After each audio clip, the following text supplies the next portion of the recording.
Well, let's share a word of prayer.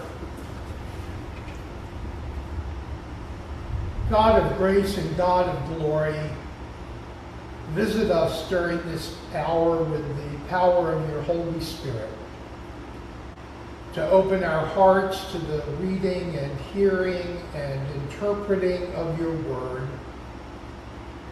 to look for the applications in it for our own lives, and to come to you and seek your love and concern and your healing power on those who are going through difficult times. We pray, O Lord, that all of those who are struggling or uncertain or who are looking at circumstances that may be beyond their control, that they will find strength in you and that your presence will be ever with them through Jesus Christ. Bless us now. May our time together be fruitful, for we ask this all in Jesus' name. Amen. We're going to do, where we're headed with all this stuff is chapter 12 and 13 today. Next week, chapter 14 through 17. And then the last week, we're just going to blitz through the remaining story. But we're coming now to 2 weeks of Jesus approaching the cross and things that are going on. Now, we just had last week where Jesus healed Lazarus from the dead, and that was the 7th sign of the 7 signs in John. So there's no more Jesus doing miraculous things to call attention to who he is. Now it's all becoming focused on Jesus and the cross and the resurrection and moving on from there. After he raised Lazarus from the dead, he apparently went to Mary and Martha's house and stayed with them for a while. And Mary, at that point, took this ointment, this nard, whatever it was expensive. And she poured it on Jesus' feet. And the aroma filled the house. It must have been very pleasant. And the disciples start to murmur with each other about what an extravagant waste of money this was. And Judas finally speaks for the group and then says that this could be sold and the money given to the poor, when what he really meant was this could be sold and the money put in the poor bag and then I could steal it. But Jesus' response to the concern of this wastefulness is something that should resonate with us today in a way that we almost ask the question, why does it have to be? And that is the verse number itself is 8. The poor you always have with you, but you do not always have me.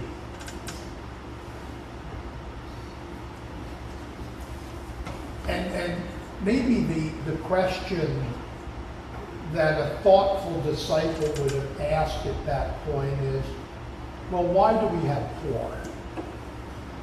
What's that about? You know, if there is a God and God is good, why are there poor people?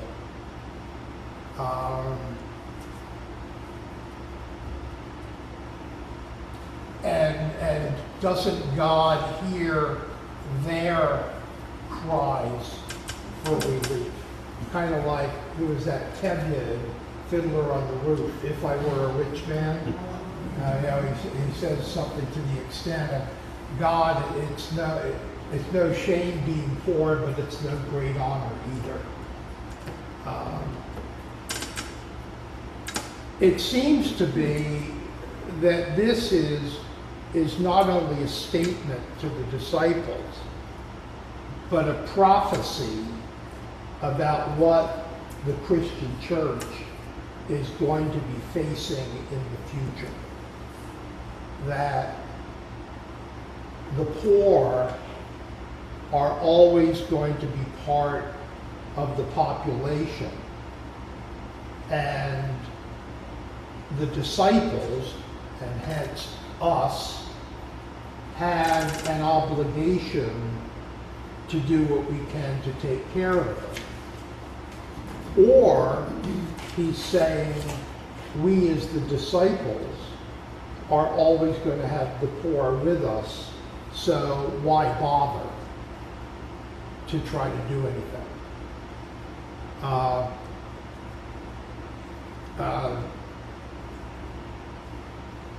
We have a difficult time assessing the validity of poverty. And I say that from the standpoint of not that we don't agree that there's poverty, but last night I had to go to Newark, and it's not Depends on its where. reputation isn't good. No, I actually had to go to Rutherford, which is a suburb of Newark, but went through Newark, and at least 3 intersections there were people with signs begging. I occasionally see a guy over at the Giant. And Whitey standing at the light. And if any of us have ever walked a city street, we in almost likelihood ran into somebody who was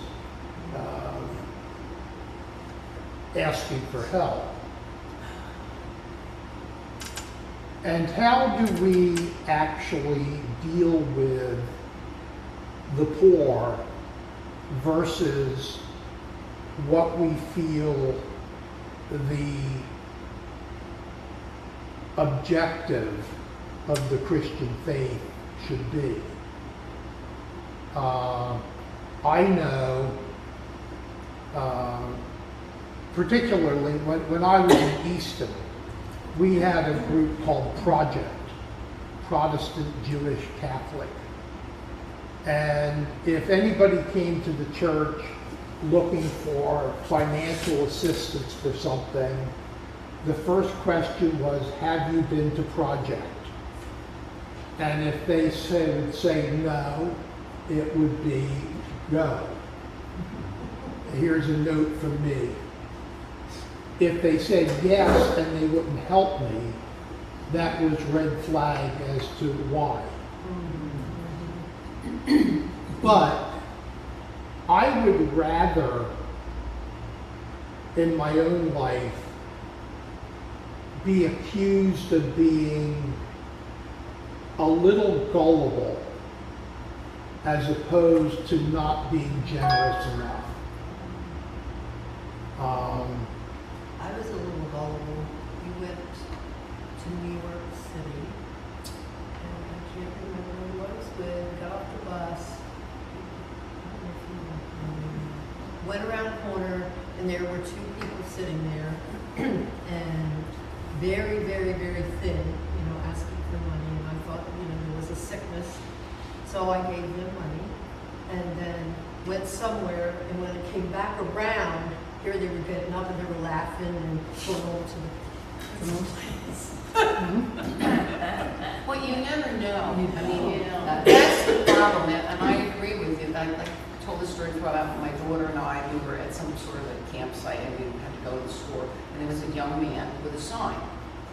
So what do? I mean, there are those people that just put out a sign and they don't care, and they're going to spend the money on whatever. So we gave him money because I would rather give the money, and even if he wastes it, but yet for those that aren't going to waste it, and you don't know. So I would prefer to give the money, but it's hard, you know. This isn't the answer that you're looking for, but as I read this, they talked about Judas condemning the action there, where the money should have went to the poor, and then they went on to say how Judas had his fingers in the till. And I'm thinking, way back then, there was fraud, and today there's fraud. Yeah. All that time went by, and we're still doing the same thing. Right, yeah. It's humankind. You have all these shenanigans going on, right? And Judas is the anti-hero of our story. Now, if you would read the Gospel of Judas, which didn't make it into the Bible, Judas is seen less as evil and more as a significant and necessary part of the salvation story. That if it were not for Judas betraying Jesus, Jesus wouldn't have been captured and put on the cross, and humanity would not be saved by Jesus' actions. Obviously, it's written from a slant of trying to paint Judas in a good light, when we find that the betrayal wasn't just when they had the Last Supper and he went out. It was happening before, because this is one of the clues that he didn't care. That he was in it for himself. It would be as if Sunday's communion offering for the pastor's discretionary fund got somehow mysteriously transferred to the pastor's vacation fund. I'm just dropping that as a suggestion. Just gonna stay here while he gets away. Well, you do have blood pressure problems, so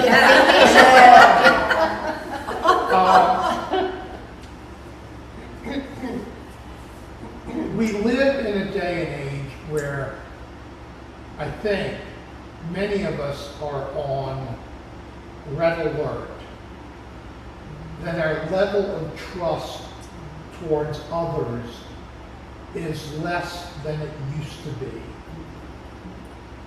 And I think we look at that in all sectors of society. I remember several years ago now, it was election time, I guess, and we said to vote, during announcements or prayer requests, and Chrissy Knott made the statement that, well, they're all crooks. Yeah, she always used to say that. So there is, and I raised an example of, there's an organization called the International Fellowship of Christians and Jews, where the CEO, who is the daughter of the founder, makes $750,000 a year. And,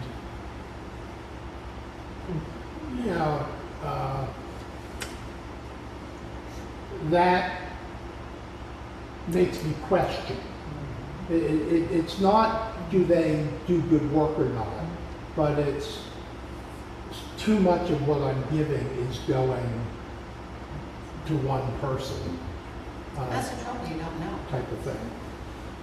There is an organization that does audits of nonprofit IRS 990 forms and identify how much of a donation goes towards administrative overhead versus right out to the field. Now, with UMCOR, the United Methodist Committee on Relief, we do the once a year UMCOR offering for one great hour of sharing, which helps support the administrative acts of the agency and also augments what is paid through our apportionments, so that when there's a need, all of the money that we give goes directly to the need, and there's not administrative overhead. Obviously, the beggar on the street probably doesn't have a lot of administrative overhead,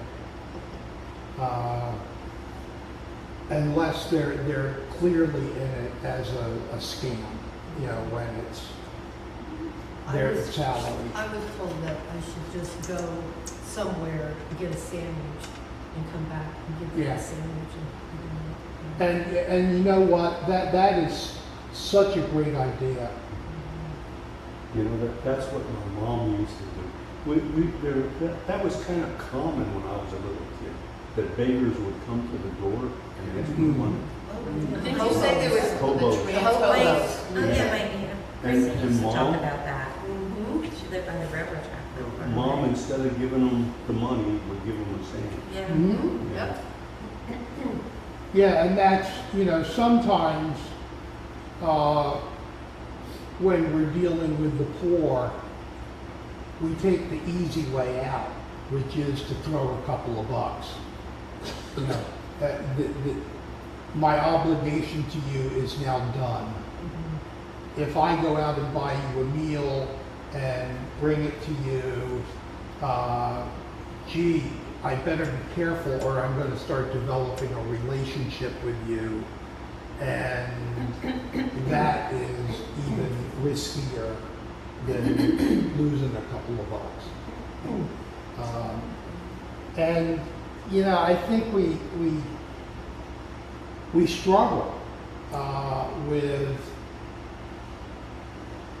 we want to trust, but there are so many things around us going on that tell us we need to be skeptical of what's going on. You know, and I don't know, it may be, you know, just the urban legend thing of the guy who begs on the streets of New York and at the end of the day hops into his Mercedes and goes home to his home in the Hamptons and, you know, lives very well. But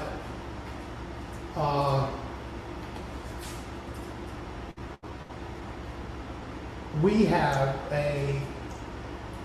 one of the reasons perhaps that the poor will always be with us is because it's easier to take that easy way out and throw a couple of bucks at them than it is to develop a relationship and see if we can really make an impact. What's that? Give a man a fish and he eats for a day. Teach a man to fish and he eats for a lifetime. Understanding, however, in Jesus' time, there was no social safety net other than the synagogue and these disciples, followers of Jesus, who were being generous. There was no social security. There was no WIC. There was no temporary aid to needy families. There was none of that kind of stuff that at least can be a first line of defense that we have today. So in making this simple statement of the poor will always be with you, Jesus is issuing the ultimate challenge of how you're going to deal with it. What is the response? What would Jesus do? Would it be driving up to the guy, the light in Weiss, and saying, well, I'd love to help you, but Jesus said you'd always be with us, so I don't want to, deny Jesus's words by any means.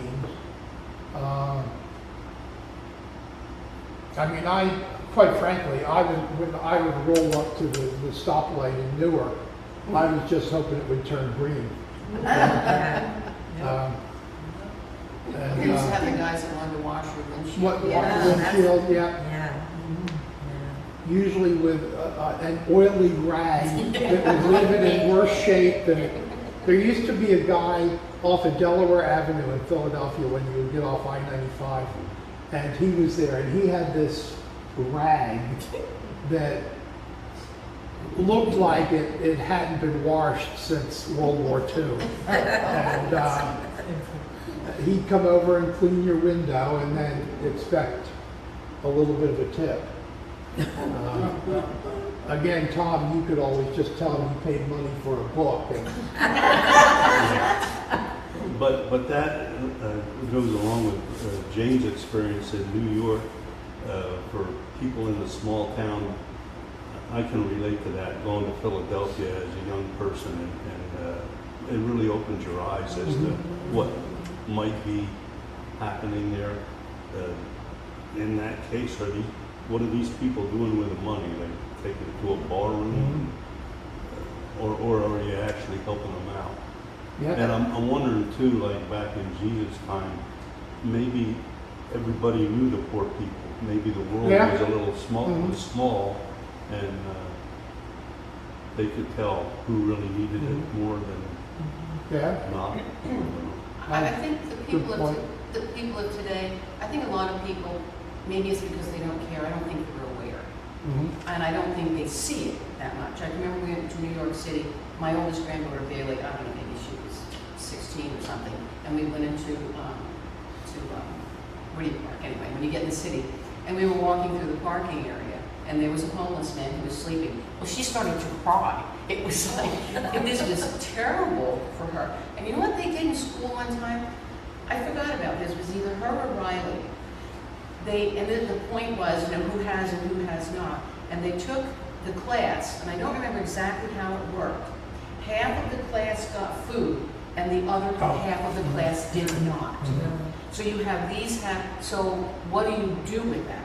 Do the kids with food share with the kids that do not? It was quite a lesson for them to all of a sudden go, well, I'm really hungry, I don't have any food. So I don't think a lot of people understand or have the experiences with really poor people. Right, because we have many people who are disadvantaged, but abject poverty is something that we don't necessarily experience because by and large, people of that community usually like to fly under the radar anyway, and not, they're ones that they've been offered access to special programs and have not taken that offer for a variety of reasons. Anything ranging from drugs and alcohol to mental health to just belligerence. My sister worked at Jefferson, and in the winter when it would get really cold, they would tell them to go down and get the homeless and offer them to come into the hospital. and a lot of them would refuse because of mental Yeah. health. They just want to stay independent on their own outside. Yeah. When I was in Easton, I got to ride in the Salvation Army van, and they would go out and invite.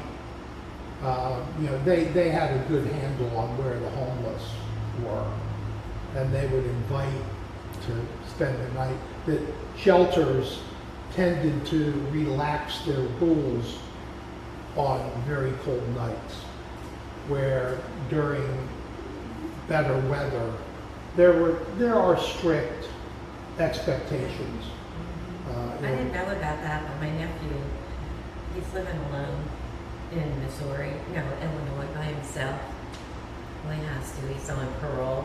But his friends that he meets, he doesn't meet a good variety of people. And these people, they don't have any place to live. Yeah. But they can't get into a place because they owe money and I said, what? He's like telling me this, and I'm thinking, okay. So he's letting them stay at his house, which is like, that I worry about, but he's doing it, and they do get free food, but what good is free food if you don't have a stove or a refrigerator? Yeah. The one guy had a turkey. I thought, well, what is he going to do with that?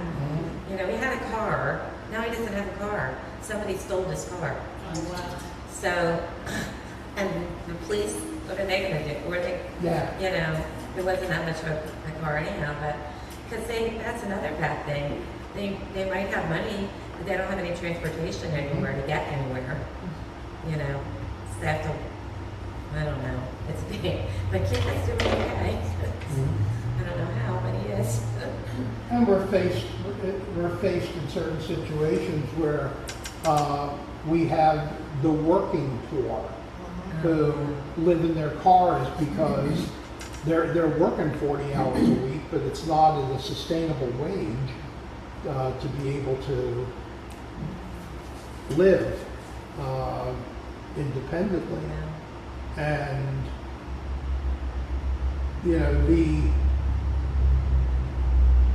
the funnel of all of these concerns oftentimes comes down to the church, that there's a perception of what the church should do when we're faced with this. One of the sad things that I deal with year in and year out is Christmas time. And we get calls of, a single mom who is barely making ends meet and has no gifts for her kids, and can we help out at all? And,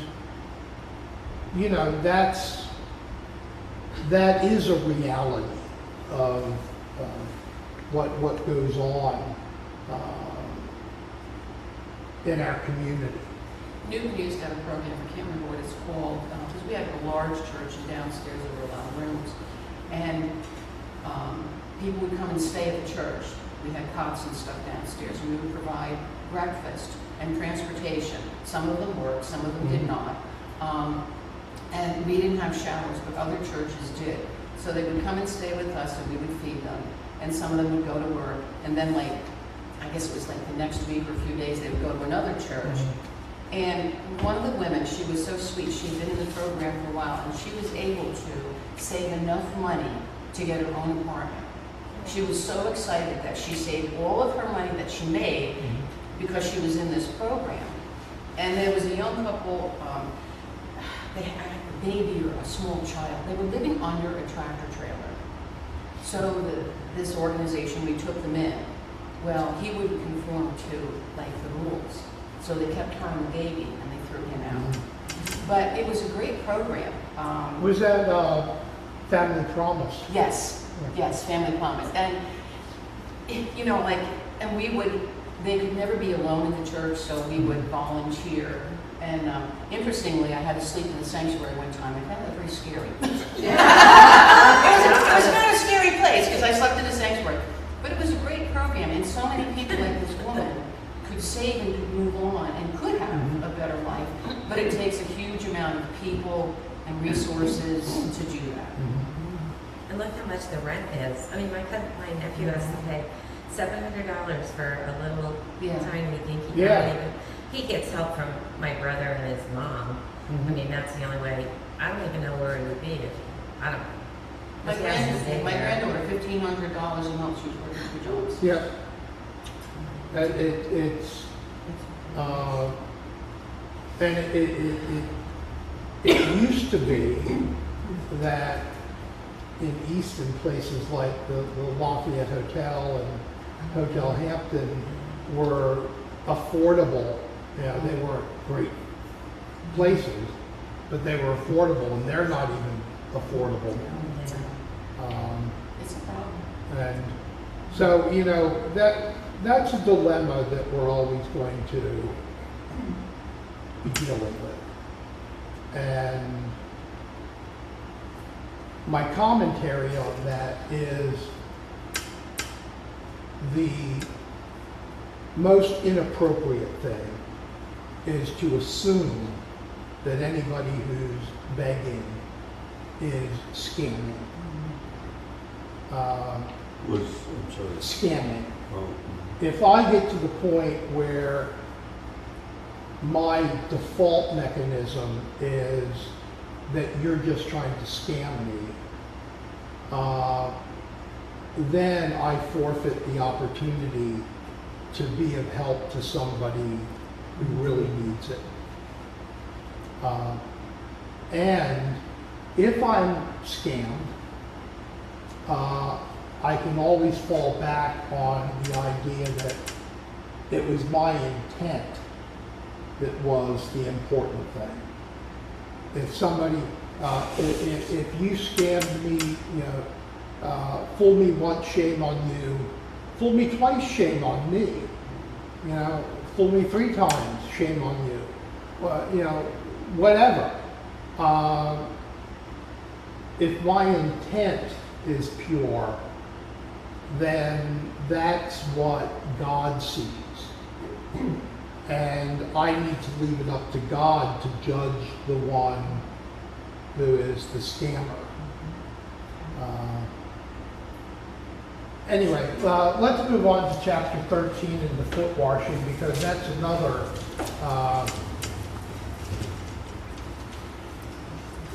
conflicting topic that we have. And this was our text for Maundy Thursday. And it deals with, at the chapter 13. Okay. At the Last Supper, Jesus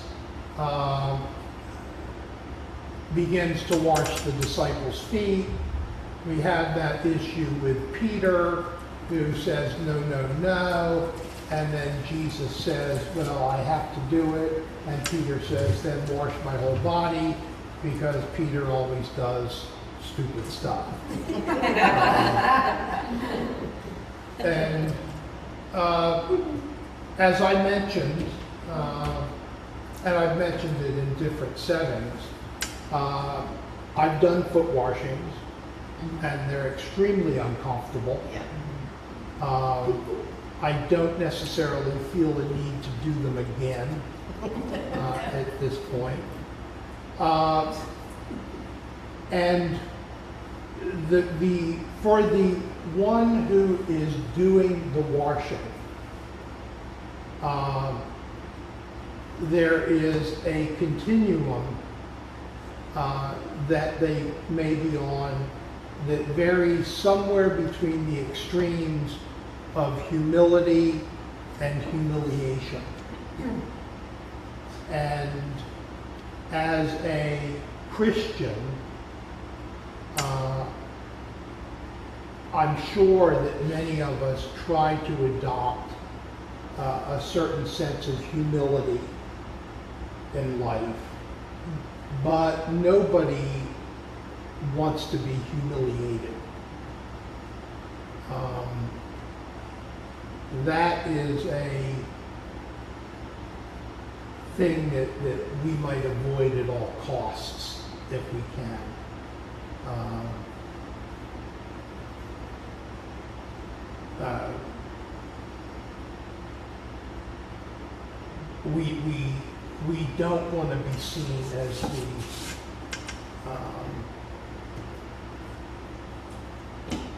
as someone who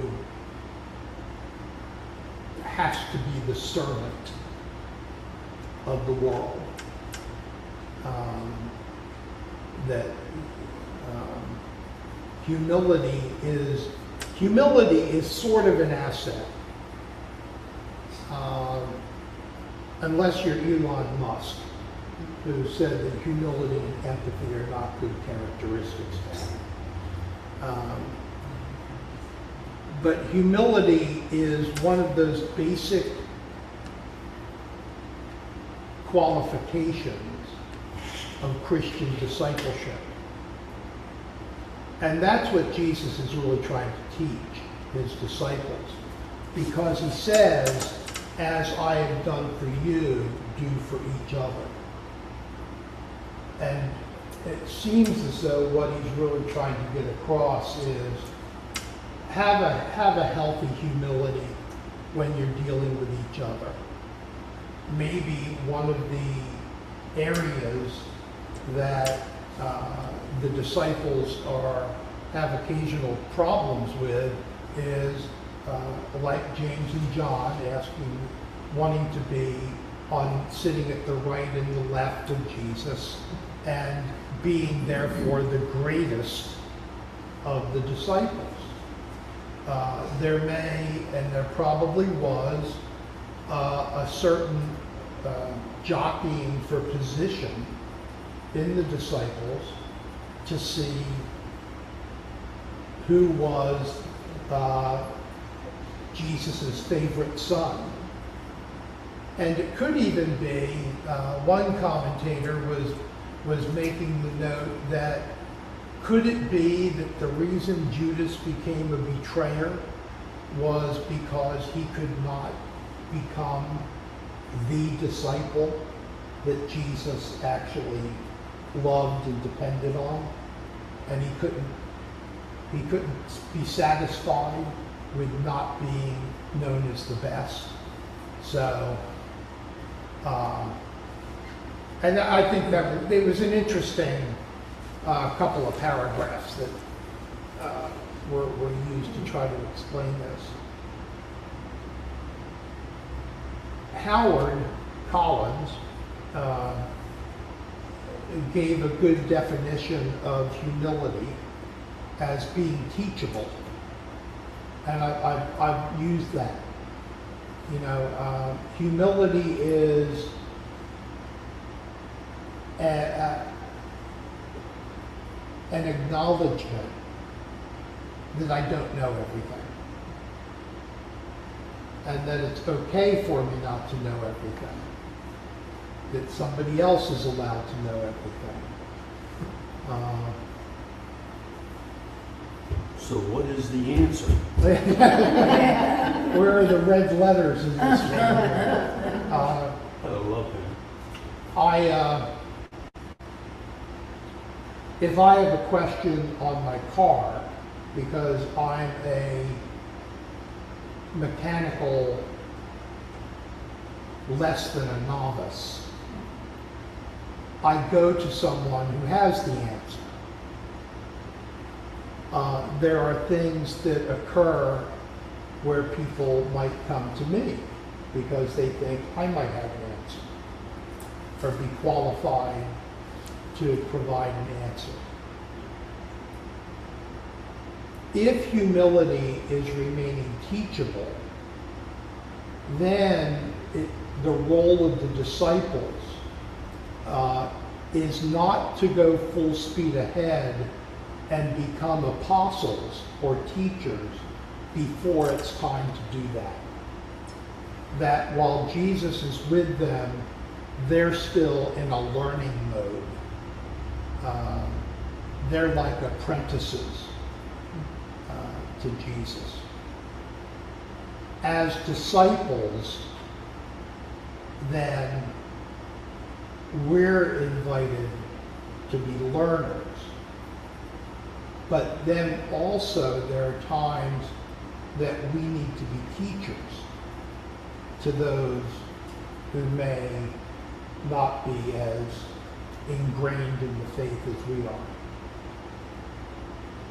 But the challenge is to know the difference and know when.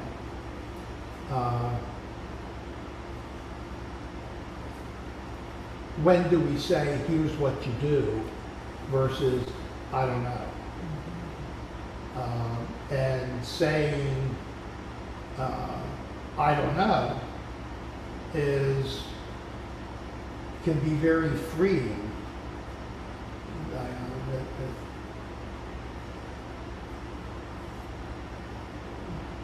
I'm sorry, I'm ignorant to that, and you're going to have to look elsewhere.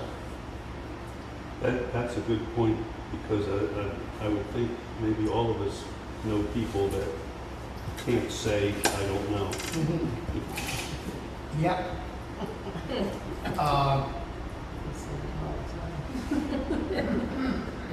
One night, several years ago, I went with my friend Sam to the Baseball Hall of Fame for an overnight trip. And we were gone 36 hours or something like that. Apparently, in those 36 hours that we were gone, Laura did 4 years of medical school, and therefore is Tom, that went over Tom's head.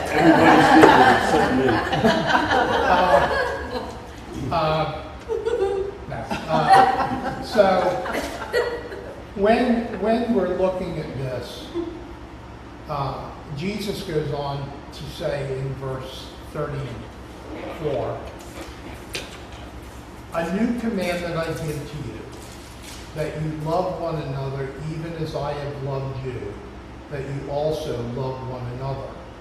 By this all will know that you are my disciples, if you have love for one another. And the object lesson that the disciples can use to show this is a foot washing. That's essentially what that foot washing is. It is an object lesson.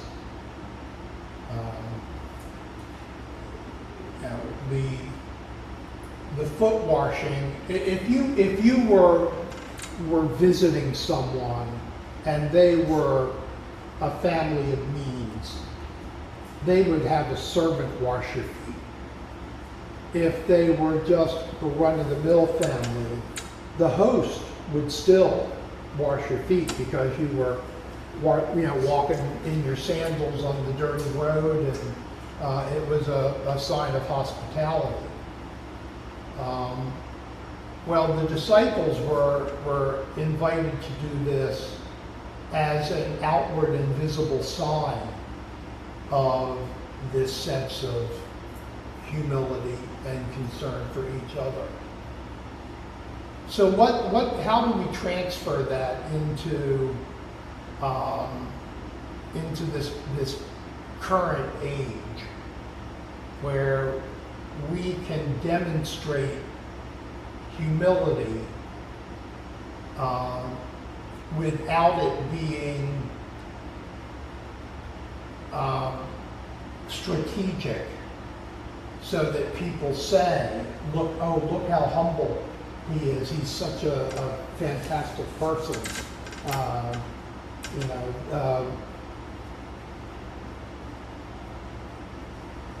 When do we do things because of our humility versus when do we do things because we hope to call attention to ourselves? One sermon I heard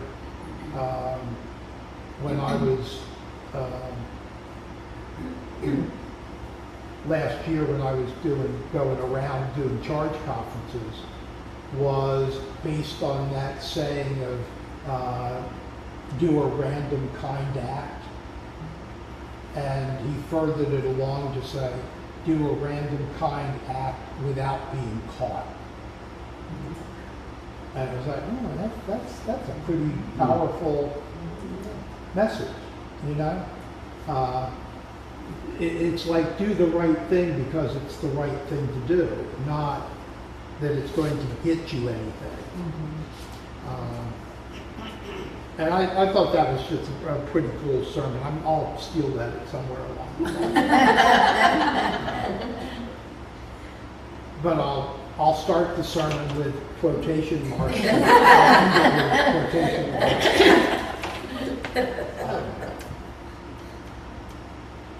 So we're all people who have an ego to some degree. An ego isn't necessarily a bad thing.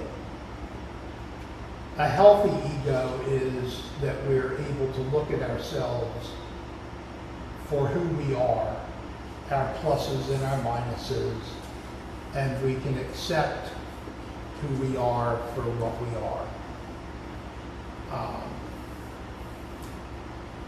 An ego run amok is I am the greatest and whatever I do is okay because I'm doing it and I have greater authority than you do.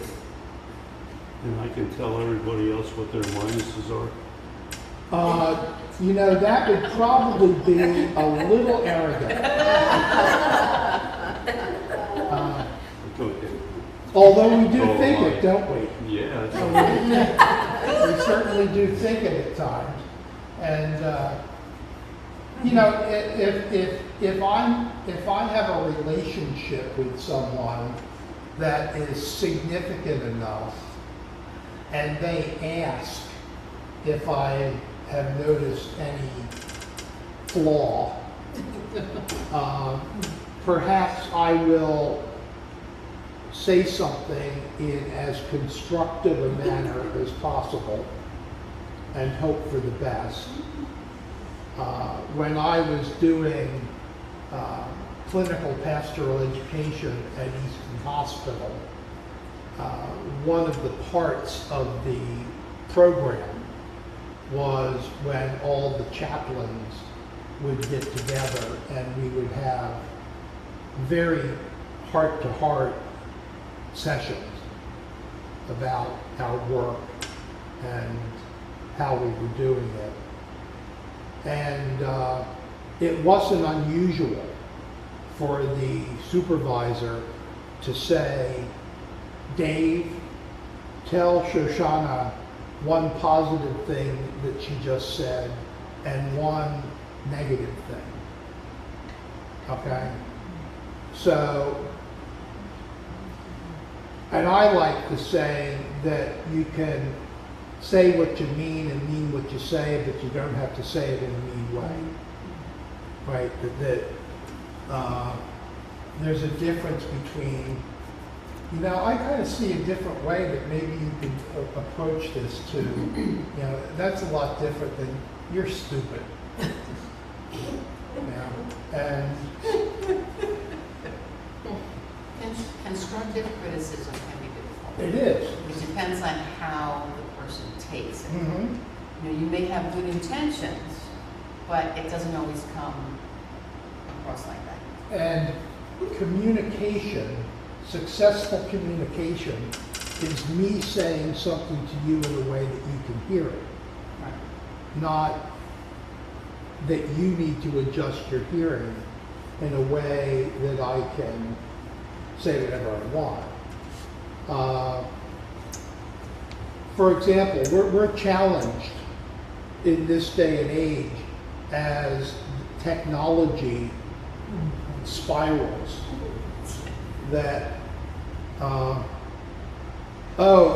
sorry that I missed the meeting, I didn't know about it. What do you mean you didn't know about it? I emailed you. Or I sent you a text and, anything but, we had a conversation about this face to face, and you know, when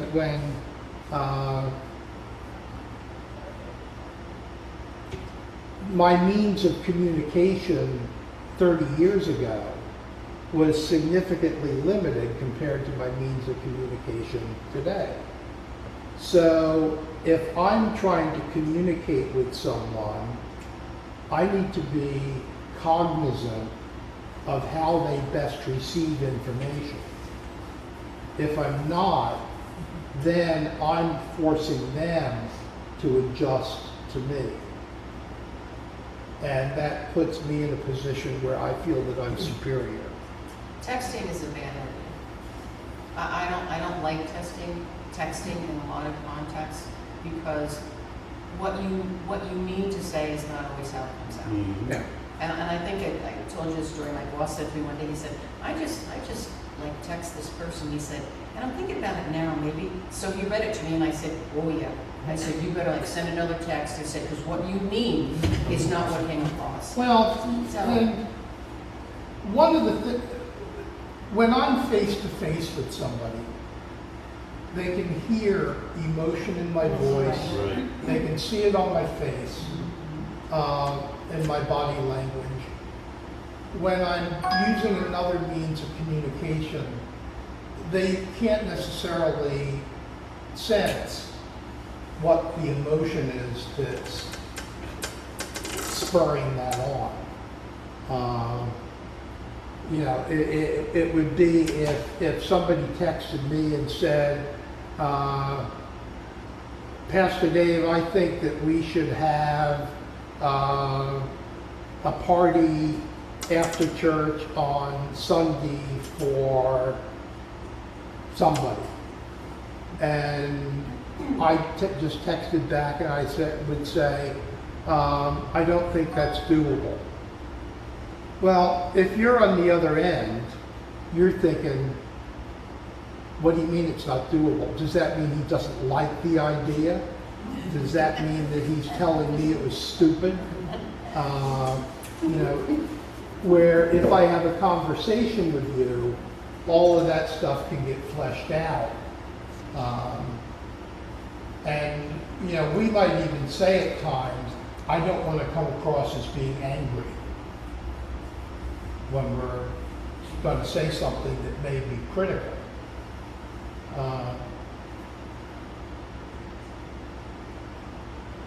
Jesus seemed to have, more often than not, a good way with words. Now with the Pharisees, Jesus was a little more confrontational. But with the ostracized and the marginalized, he could approach things with very kind words.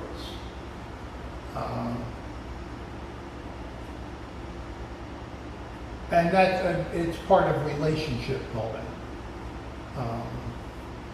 You know,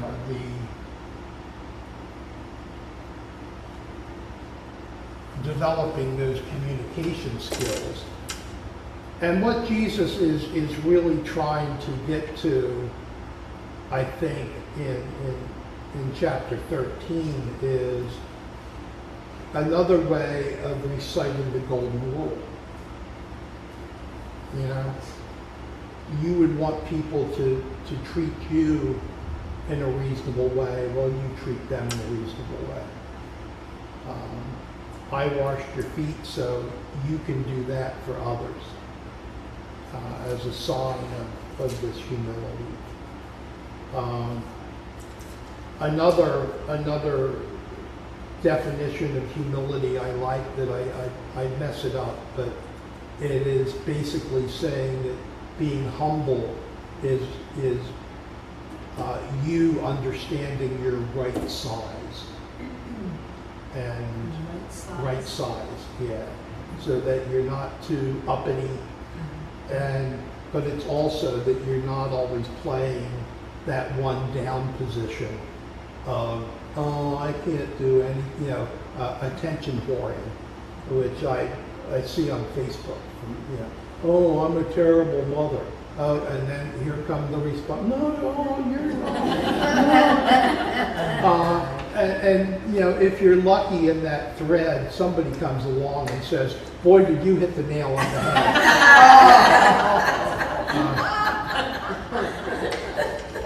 And then usually the next thing that comes up is no more comments accepted.